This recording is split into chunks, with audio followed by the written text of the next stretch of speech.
Oscar's POV. Sigurado ka na ba sa desisyon mong yan?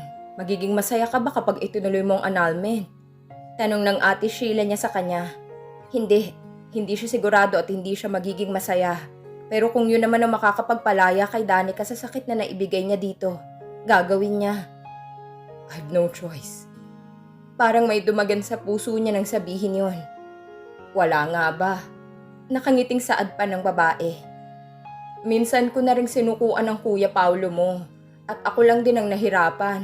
Akala ko noon pinalaya ko siya mula sa akin para hindi na siya mahirapan at makapagsimula siya ng bago. I didn't know na mas nasaktan ko pala siya, na mas lalo ko pala siyang nadurog. I broke him without even knowing it. Pareho kaming nagdusa dahil sa mga biglaang desisyon ko. Napatingin siya dito nang tapikin nito ang balikat niya. Huwag kang magdesisyon para sa kanya. Pag-usapan niyo muna ng maayos. Nasaktan siya, Oscar. At nasaktan ka rin naman sa mga nangyari. Bigyan niyo ng pagkakataon ng mga sarili niyo na sumaya. Hindi sa lahat ng oras puro paghihiwalay ang solusyon. Napabuntong hininga si Oscar. Saksi siya sa mga nagdaang problema sa ate niya at sa asawa nito. Masaya siya dahil nalagpasan ng mga itong bahaging yun ng buhay ng mga ito. Proud siya sa ate niya dahil naging matatag ito sa lahat ng pinagdaanan nito. Ang mabuti pa umuwi ka na at mag-usap kayong mag-asawa. Do you think magagawa ko kaya siyang mapasaya? Puno ng insecurity na tanong niya sa kapatid. Nawawalan na siya ng tiwala sa sarili niya. Deserve ni Danica ang maging masaya at kung hindi siya ang makakapagbigay nun dito, handa niya itong pakawalan kahit masakit. I'm sure you will. Hinalikan siya nito sa pisngi saka siya niyakap. No matter what happened, I'm always here to support you, brother. Always remember that. Bulong nito sa kanya. Gumanti siya ng yakap dito. Hindi niya akalain na dadating ang panahon na dito siya maghihinga ng problema niya sa buhay may asawa. Thanks. Humigpit din ang yakap niya dito. Thankful siya dahil meron siyang kapatid na handang makinig at magpayo sa kanya. Buti na lang at nagkataong nandito rin ito sa Manila dahil may inaasikaso ang bayaw niya dito. Tinapik nitong pisngi niya saka siya iniwan sa bar counter ng bahay ng mga ito. Gulong-gulo na siya at itong tinakbuhan niya. Hindi na niya kasi alam ang gagawin niya. Mabilis siyang makaisip ng mga business strategies at proposal. Pero nabablangko ang utak niya pagdating sa asawa. Mahal niya si Danica at ayaw niyang mawala ito sa kanya. Pero nasasaktan siya pag nakikita itong nasasaktan dahil sa kanya.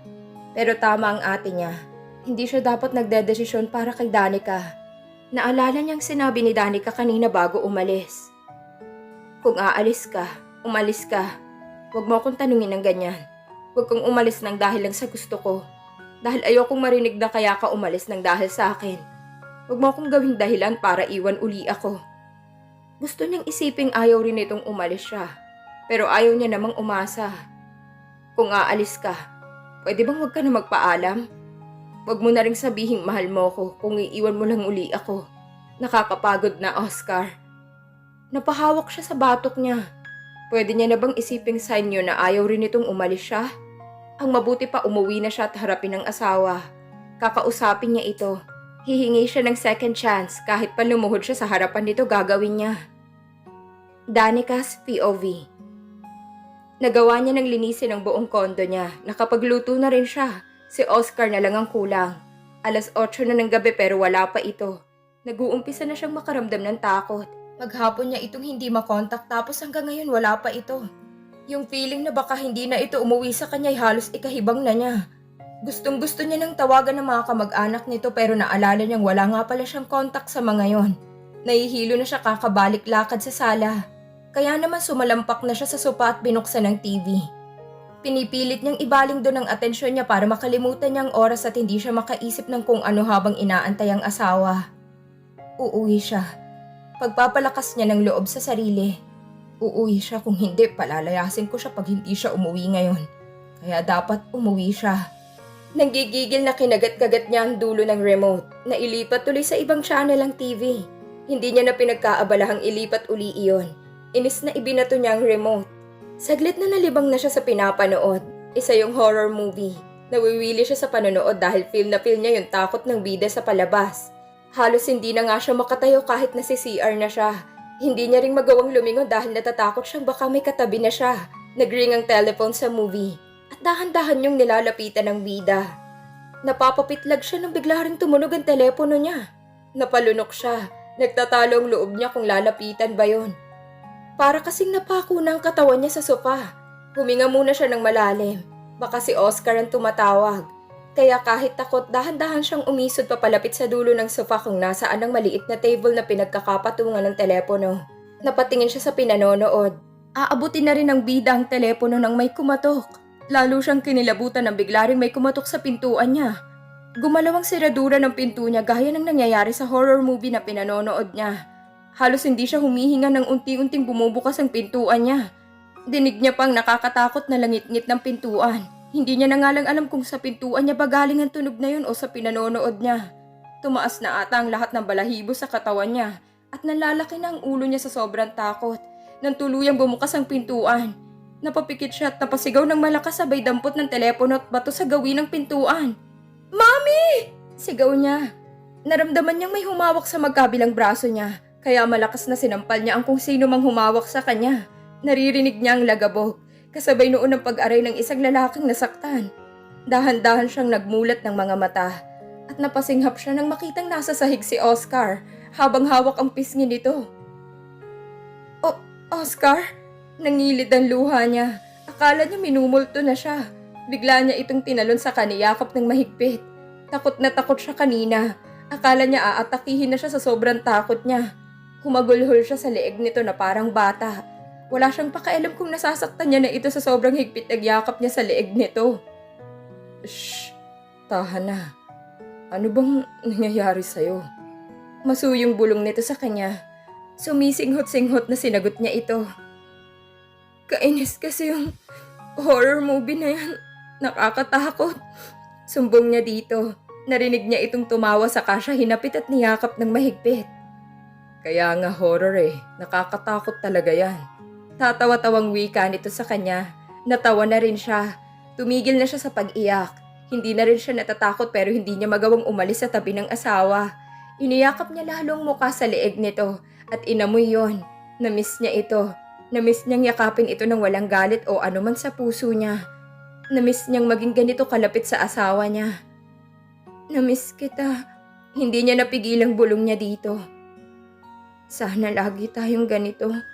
Naramdaman niyang natigilan ito. Humigpit ang yapos nito sa kanya. Parang lihim na nagkakaintindihan ng mga puso nila. Wala nang masyadong paliwanag dahil alam naman nilang iisa lang ang gusto nilang dalawa. "Namiss din kita." Bulong din ito sa kanya. Narinig niyang suminghot-singhot ito. Miss kita." Nito sa garalgal na boses. Damang-dama niyang pangungulila ng asawa niya sa kanya. "Huwag mo na akong iiwan. Please." Pakiusap niya dito. Hindi ito sumagot at bahagyan niya itong inilayo para titigan ang mukha niya. Nakita niyang namamasa ng luha ang mata ni Oscar. Tumango ito at marahan siyang hinalikan sa mga labi. "Will you marry me? Again, Danica? Be mine forever, babe." Naiiyak na saad ni Oscar. May kinuha ito sa bulsa at napasinghap siya nang makitang inilabas nitong isang engagement ring.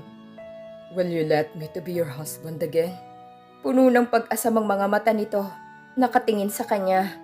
Naitakip niya ang kamay sa bibig. Hindi niya mapigilan ang mapaiyak. Hindi sa takot kundi sa sobrang saya.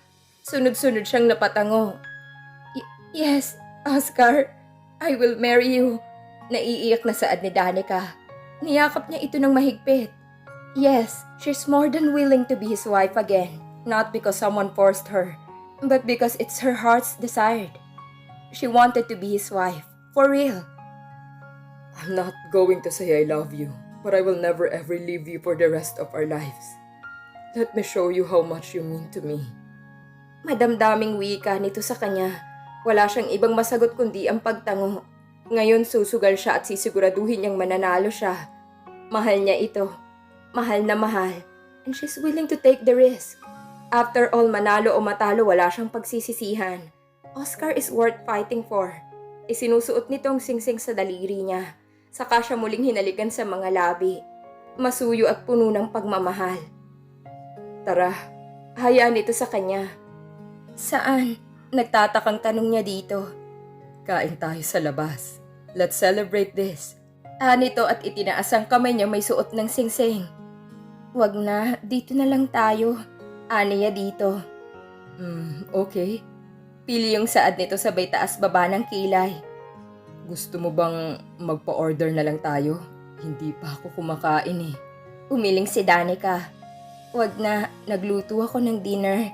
Proud na wika niya sa asawa. Bigla naman nawala ang ngiti ni Oscar. Nagluto ka? Alanganing ngiti at ngiwi na sabi nito. Pinaningkitan niya ito ng mata. Oo, bakit? May reklamo ka? Wala. Namiss ko nga ang luto mo eh. Nitong muli siyang niyakap ng mahigpit. Akala ko may reklamo ka eh. Niya dito saka tumayo na sa tabi nito at hinila ito patayo sa sahig. Bigla nitong iniyakap ang mga bisig sa bewang niya. Skip na kaya natin ang dinner, doon na lang tayo sa celebration. Nangeenggahan yung wika nito sa kanya saka siya hinalikan sa leeg. Dinner muna.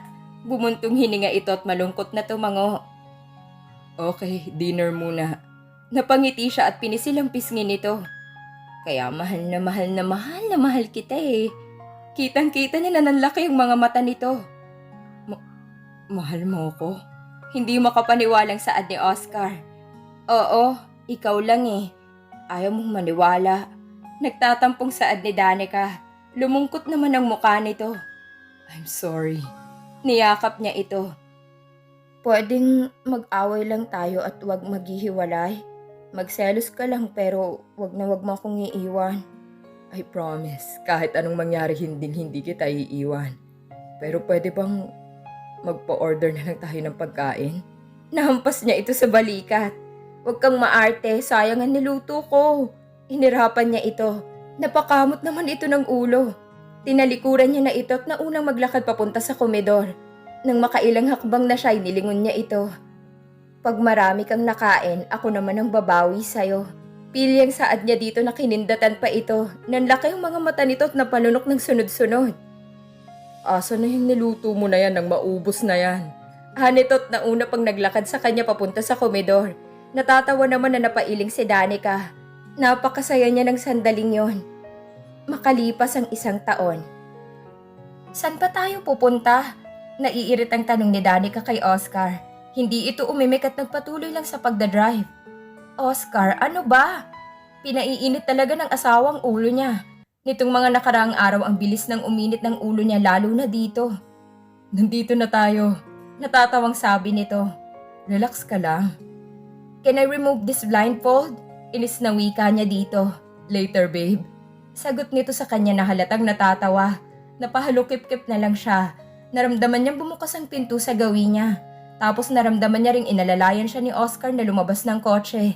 Giniya siya nito sa kung saan pagkatapos ay huminto sila. Tinanggal na nito ang blindfold. Napakurap-kurap muna siya dahil bahagyan ng labo ang mga mata niya. Nang luminaw ang mga mata, tumambad sa kanyang isang napakagandang bahay. Hango ang disenyo sa mga nasa western country.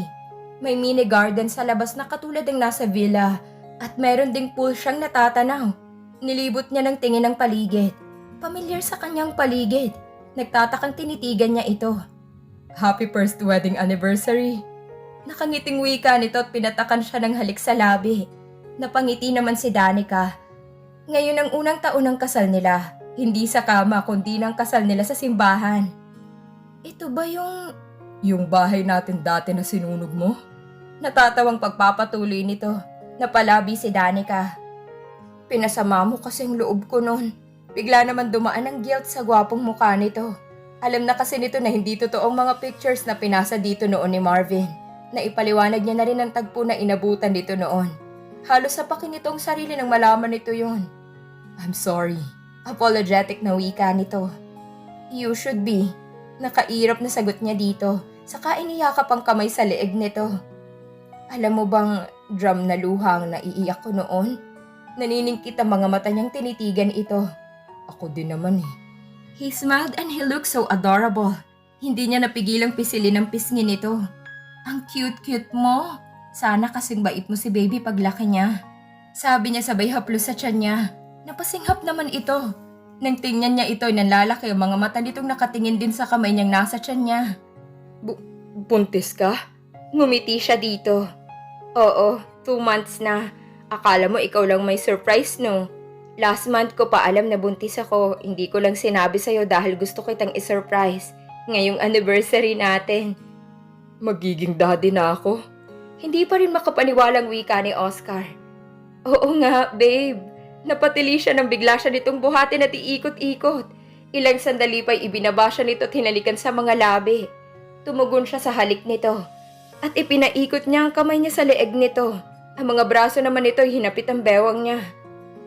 I love you, Danica, my wife. Masuyong sabi ni Oscar. Napangiti siya. Hindi na siya takot na marinig ang I love you nito. Masaya na siya at panatag na hindi siya nito iiwanan.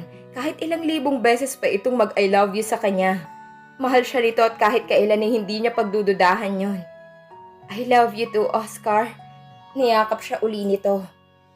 Tara, bulong nito sa kanya. Saan? Nagtatakang tanong niya dito. Dun sa loob, binyagan natin ang bahay. Natawa siya ng malakas sa sinabi nito. Her innocent Oscar is not so innocent now. Magkahawak ang kamay at parang mga batang nagtatakbo sila papasok sa loob ng bahay. Alam nila na panibagong yugto na ulit ang haharapin nila sa bago nilang tahanan. Pero sinisigurado nilang mag-asawa na magsasama silang masaya kasama ang bubuuin nilang pamilya. Makalipas pa ang ilang buwan ay isinilang na ni Danica ang munting anghel na kukumpleto at nagbigay kulay sa kanilang mag-asawa. Si Denise Marquez Ruiz, ang napaka-cute na anak nila. Sa ngayon ay masaya na nagsasamang mag-asawa sa kanilang bahay na pinagawa ni Oscar, kasama ang kanilang napakagandang anak. Busy man silang mag-asawa sa kanilang pamamahala sa kumpanya nila, ay sinisigurado naman nila na naglalaan sila ng oras para sa kanilang anak na si Denise at sa kanilang dalawa. Wala na silang mahihiling pa dahil masaya at kumpleto na ang kanilang pagsasama. At dito na po nagtatapos ang ating kwento. Sana ay muli niyo akong samahan sa mga series story na nais kong ibahagi sa inyo. Please like, share, subscribe for more updates. Maraming salamat po.